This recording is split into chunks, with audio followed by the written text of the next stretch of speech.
Welcome to ఏమోలిన్. ఈరోజు tuna fish curry అయితే చేయబోతున్నాను.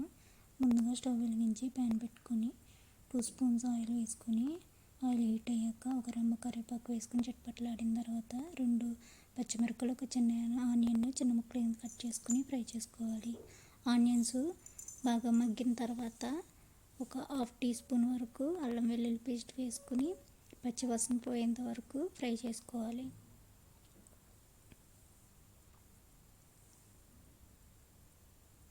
ఫ్రై అయిన తర్వాత ఒక 1/2 teaspoon salt, 1/2 teaspoon కారం, 1/2 టీ స్పూన్ ధనియాల పొడి వేసుకుని బాగా ఫ్రై అయిన తర్వాత కొంచెం ఒక చిటికెడు పసుపు వేసుకుని ఫ్రై చేసుకోవాలి.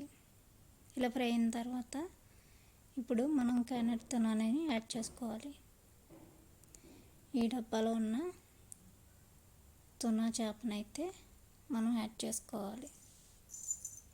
ఆల్రెడీ ఇందులో సాల్ట్, ఆయిల్ అనేది యాడ్ అయి ఉంటుంది కాబట్టి ముందుగా మనం సాల్ట్ అనేది కొంచెం తక్కువగానే యాడ్ చేసుకుంటాం.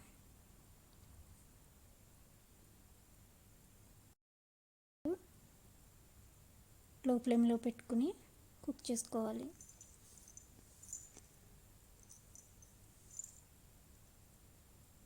మనకి చేప అనేది తొందరగానే కుక్ అవుతుంది కాబట్టి ఒక 2 స్పూన్స్ వాటర్ వేసుకుని కుక్ చేసుకున్న తర్వాత ఒక చిటికెడు గరం మసాలా యాడ్ చేసుకోవాలి.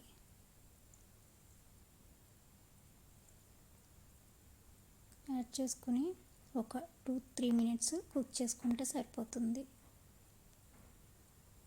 ఇలా కుక్ అయిన తర్వాత మనం స్టవ్ ఆఫ్ చేసుకుని సర్వ్ చేసుకుంటే చాలా టేస్టీగా ఉంటుంది. ఇది రైస్లోకైనా చపాతీలోకైనా బాగుంటుంది. ఇది మనకి సొర పిడుపు టేస్ట్ అయితే ఉంటుంది.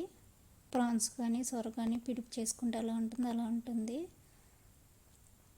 అలాగే తునా ఫిష్ మీట్ మనకి టిన్లో ఫస్ట్ టైం యూస్ చేసిన వాళ్ళకి డౌట్ ఉంటుంది కదా, ఇది ఎలా ఉంటుందని. టేస్ట్ అయితే చాలా బాగుంటుంది. అలాగే ఇది 2 డిఫరెంట్ ఆయిల్స్లో ఉంటుంది.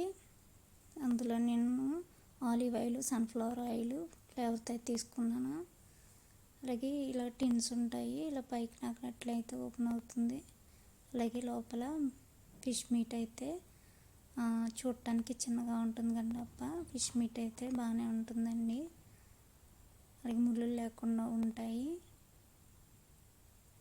అలాగే ఇది ఫిష్ మీట్ మనకి ఎక్స్పైరీ డేట్ వచ్చి నేను తీసుకున్నది 3 ఇయర్స్ వరకు ఉంది.